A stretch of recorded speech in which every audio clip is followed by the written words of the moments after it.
Self. And in fact, I think that every single time that she walked into the office, people dreaded her. Did that make it easier to take, that it wasn't a personal thing against you? No, not at all. In fact, I remember getting even more frustrated by that, because I was thinking, why is nobody doing anything about her? I started just putting together this table of like when things were happening, dates and times, copies of emails, or simply jotting down sort of anecdotes and recollections of meetings or things that had been said. And I ended up with over 200 pages worth of comments and stuff like that.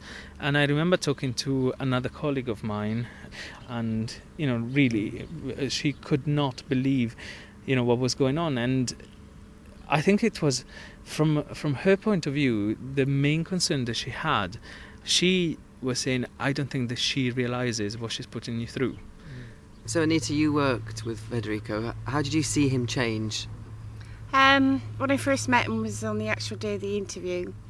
I thought he was cool, sexy. And then we started working together, and he was so bubbly, so outgoing, so energetic, so enthusiastic about everything. He wanted to get in there, get his nails dirty, get on with it.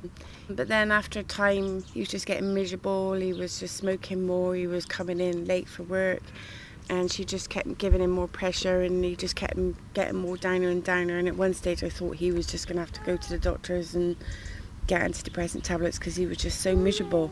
I was lucky that although it was a difficult time, I did have good friends and I had a supportive boyfriend.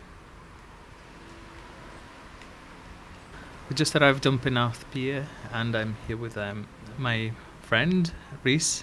Rhys, you were my boyfriend at the time, and I was living here in Penarth when we met. All I can think about being here would have been around that time, and sort of how horrible it was working there. And I think you lived it from the other side. Just remember what effect it had on you as a person. Do you know what I mean? It was when you came home and you brought all that baggage home with you. You're just like a different person, sort of totally distant. It's almost like the feeling that I was losing you. You're there, but you're like going off into Fed world. I remember you disappearing a few times, and you obviously needed to go away and just think about things by yourself and work it out. Well, personally, I don't think that it must have been a happy time for you either. Although, what was happening was mine. Yeah, there was a lot of pressure. I remember it adding to the situation. Just that whole feeling of negativity.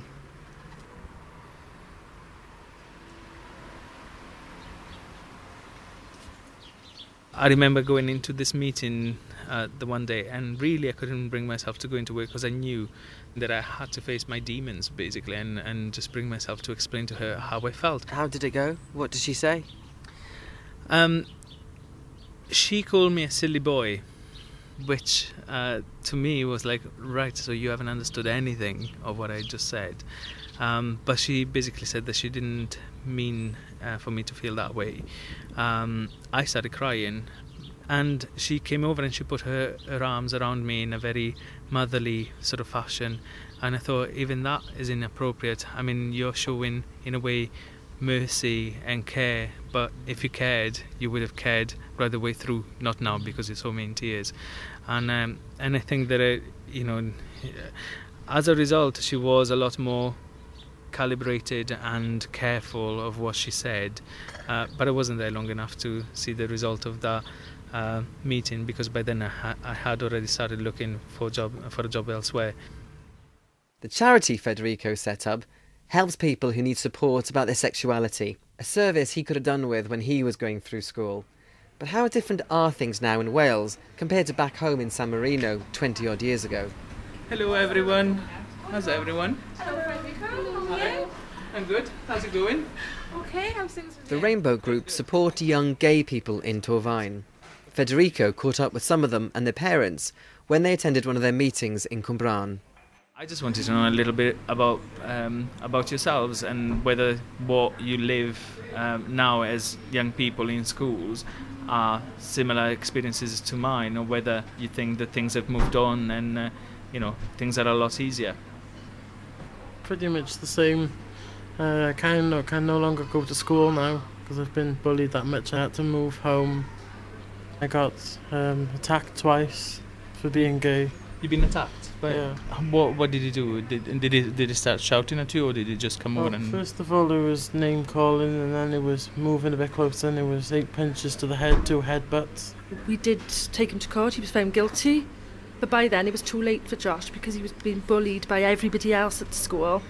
So he hasn't been to school now since March. It was always gay boy, queer, a lot of swearing as well.